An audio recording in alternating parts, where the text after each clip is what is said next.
Hi everyone, Angelina, Sparkling Diva, and another pick a card reading. I had another one lined up, but I'm doing this one in between because we have the full moon coming up already again. Time goes so fast.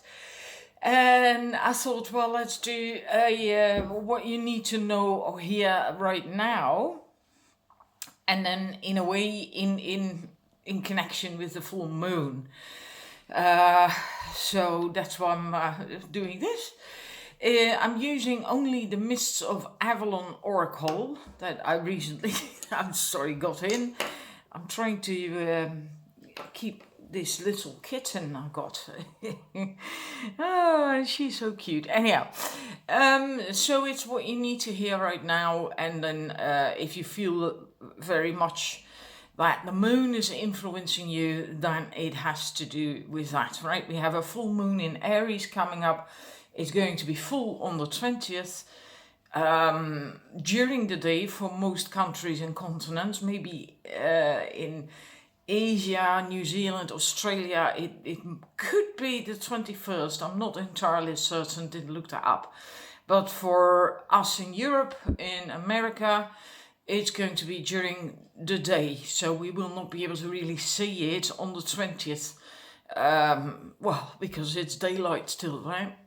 Anyhow, 3 choices for the reading, left to right. I always work left to right.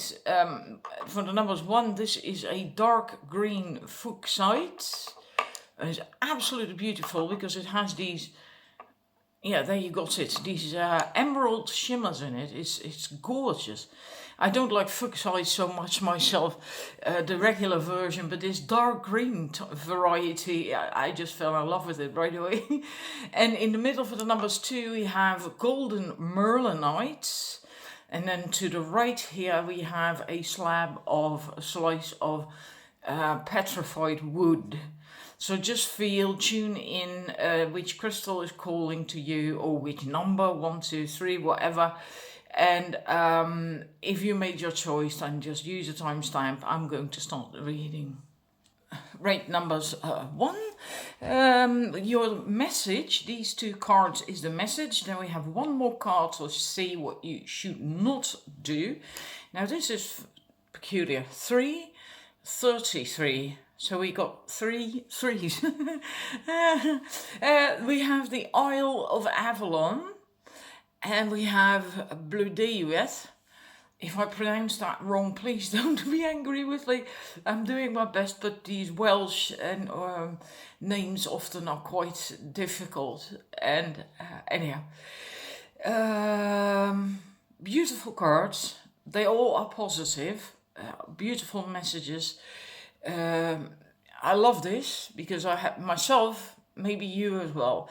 I myself have a very strong connection to Avalon. So, the Isle of Avalon. So this is, anyhow, this says that currently you can't see clearly because of the mists, right? You know, the mists of Avalon, you likely have heard of that. There's a movie and books about that.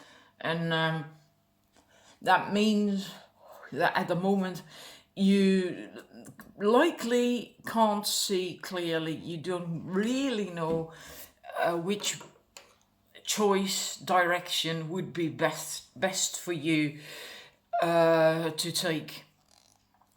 But then just accept it, just be with it, because it will not last, it will pass.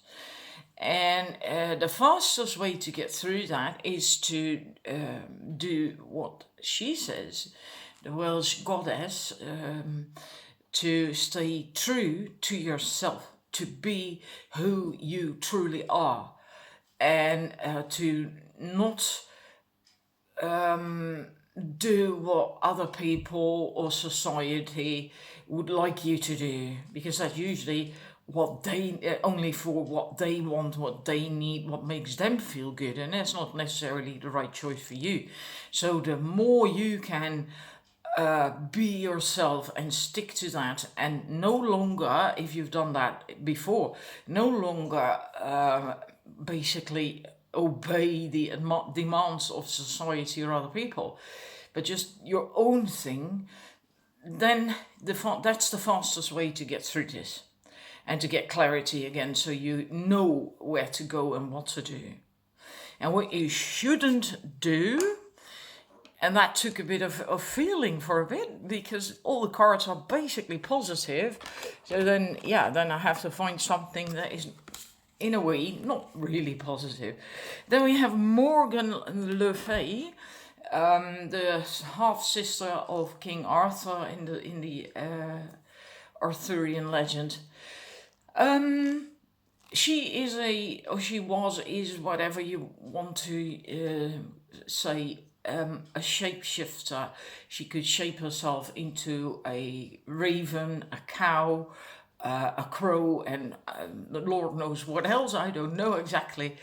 And for me, this feels like, don't do that, because if it is only to suit other people again, and or a situation, which we talked about here, right? To not do that, to be true to yourself, to be you, your authentic you.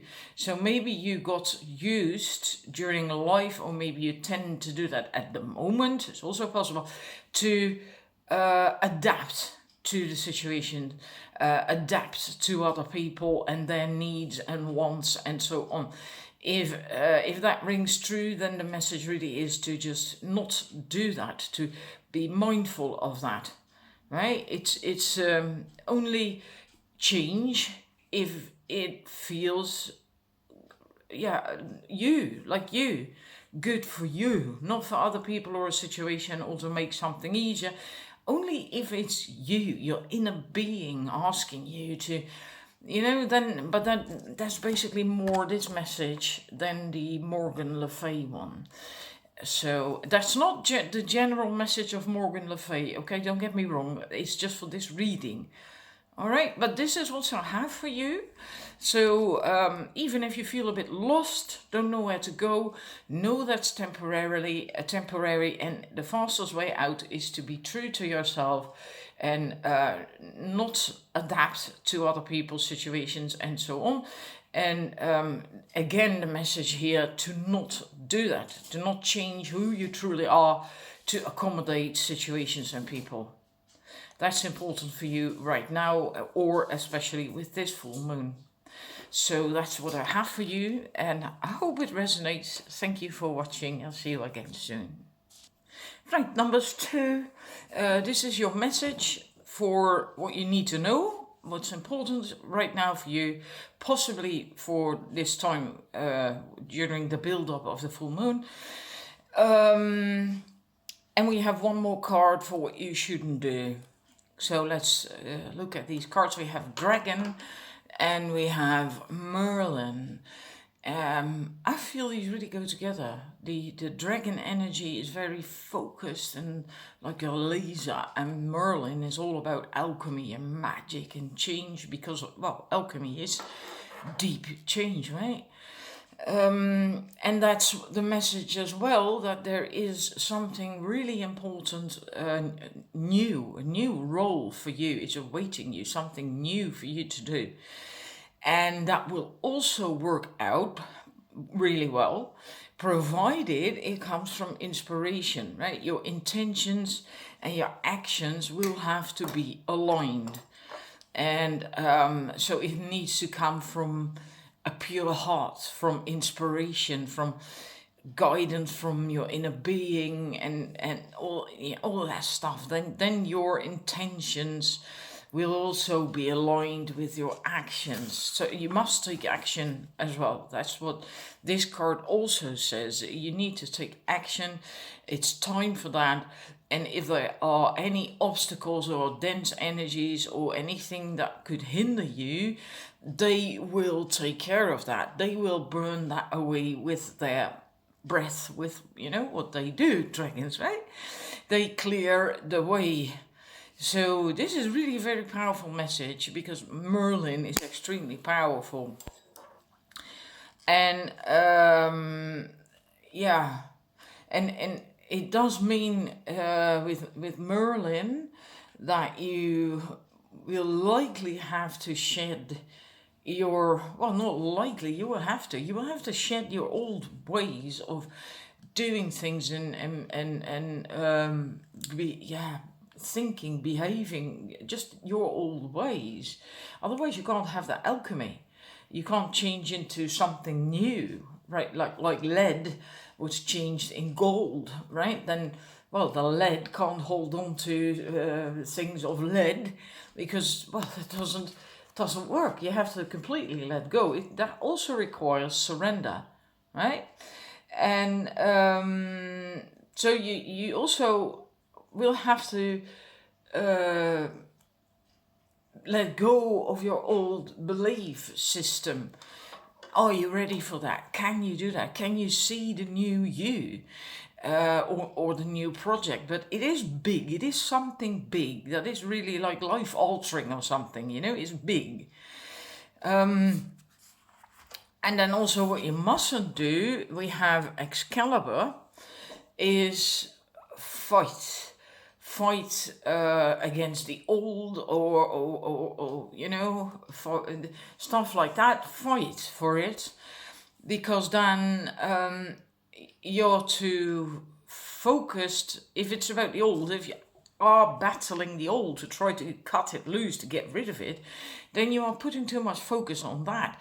And if you trust and surrender and focus more here on the new, on your on that process of alchemy, your intentions, your actions, and so on, so that it can happen, new beliefs, and the dragon spirit will help you take care that the situations and people and so on that do not serve you any longer will just disappear. They will just vanish, like a friendship can sometimes just, it's just done with, and then you just don't phone them anymore, they don't phone you anymore, it's just over, and you can feel that.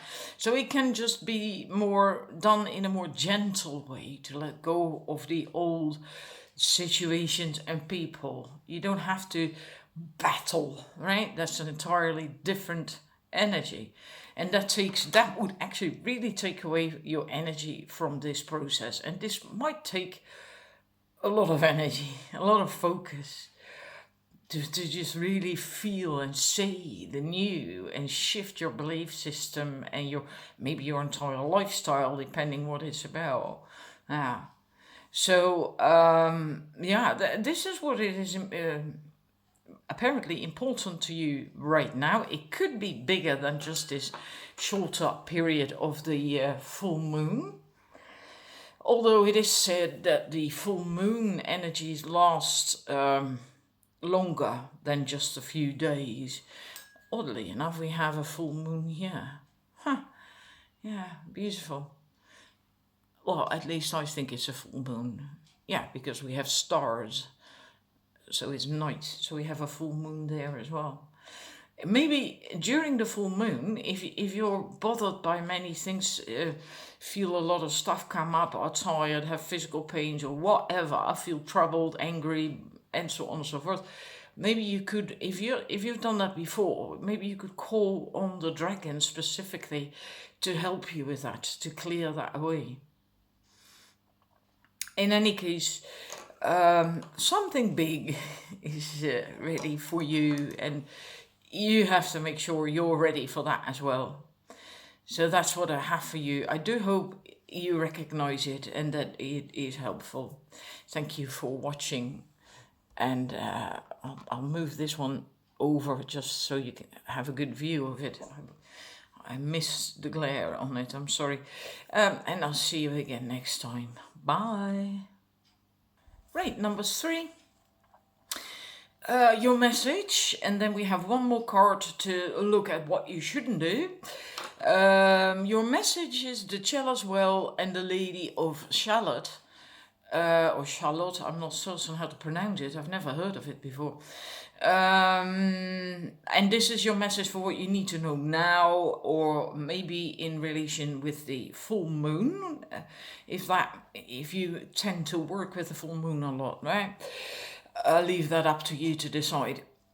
Anyhow, the Chalice Well is a lot about Yeah, I don't know if many people or that are among my viewers know that, but it's in the Charlotteswell Gardens that you can visit in Glastonbury in the UK, and this is on the lid of the well basically, and a wooden lid, and this is cast iron, I suppose, and that is closed every night. That lid and opened again in the morning, and there's always flowers around it to decorate it. Is really well kept, and it's beautiful. It's absolutely beautiful, and that's the water from the well streams through those gardens, and you can see it, you can drink from it, and it's red. It's because of the iron in it, and it tastes like that as well when you drink it. I've been there, so I have drunk it. It tastes of iron. Yeah, it's not really like, oh yeah, give me another glass of that. But it's supposed to be very healing, and it's very spiritual, and it has a lot to do with feminine energy, feminine powers, etc. And the message of this card, at least for this reading, is going within, really within, like when you go into the womb, which would be a dark place, but it's safe, it's warm, and you're nurtured and nourished and taken care of and protected, and it's so safe. And most of us fear darkness. But if you do a meditation, visualization on going into a dark place, to being in the dark, and to just, you would float a bit as well. And it's just so wonderful to just being able to accept the darkness, to not see, but then because of that, it makes it easier to feel, to intuit, to go in, and to tend to yourself, and to receive that warmth and love and care from the mother. And I think that's also what these floating baths are all about, that you can do these days, because I believe you're also in the dark then, unless you don't want that. But I believe originally the idea was to float on salt water in the dark, which is the same idea, right? And it can be very healing to do that in a visualization. And so that's about healing wounds, tuning inwards, and going really deep and relaxing. So you can do these things, you can heal things, you can feel the love of the mother, of earth, of nature, of, and when we go here, the lady of Charlotte, I'm not certain, she was cursed and locked into a tower of a castle that was a bit further upstream from Camelot. And she wasn't allowed to look out of the window, but only she had to weave pictures of the outside world by looking in a mirror. And at some point, she saw a really handsome face in the mirror, and that was the knight Lancelot. And then she looked out the window to look at him, right? And then the mirror cracked and broke. And she went out of the tower to pursue Lancelot. And, of course, she never really got him, right? Because his heart was taken and he was long gone anyway. And but that's basically what the message is about, that to go out of your comfort zone, to break with the illusions, perceptions, illusions, the stories you tell yourself, about your life, to break with that, and to just break free and get out of your comfort zone and see the world for what it really is. And that might take healing, this deep, intense healing, to do that, to be strong enough to feel that you can do this. Because there is a reason that you basically locked yourself up in that tower, right? In your comfort zone. And that you were basically trapped in your own stories, your own limiting beliefs and things that you told about yourself. There's a reason we do that. And many people do that, right? It's not like you're a problem case or anything. I'm not trying to tell that at all, right?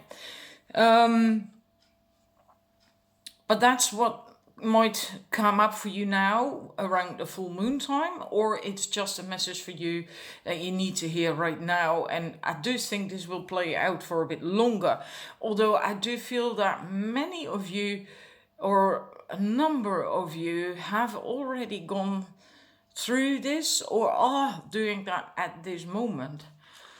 And what you should not do, I'm so sorry, and that is really peculiar. We have Lancelot.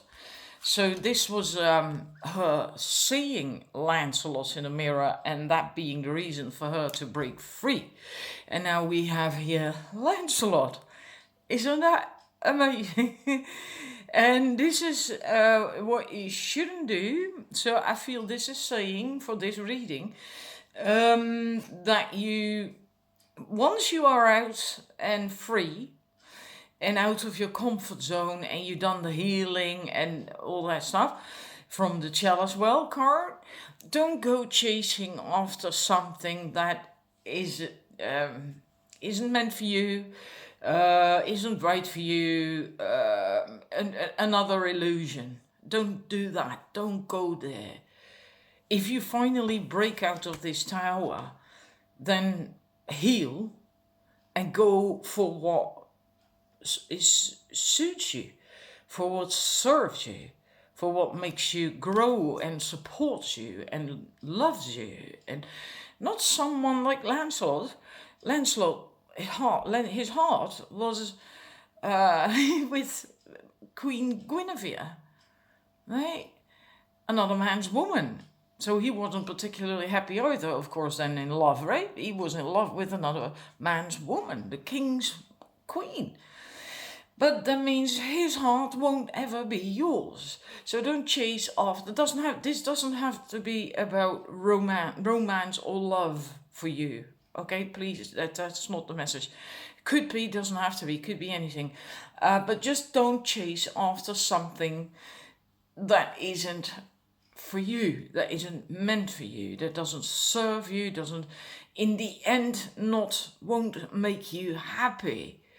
In the end, it would make you feel miserable if you could end up with this man, right? Because his heart is with another woman. Well, that's great. You do not want to be with a man like that, right? So again, it's not just about love. It could also be about a job or just basically anything. But don't make sure that you do not end up in another tower, staring in a mirror and not being happy. So that's what I have for you. I hope it makes sense to you and that it's helpful. And thank you for watching. I'll see you again next time. Bye.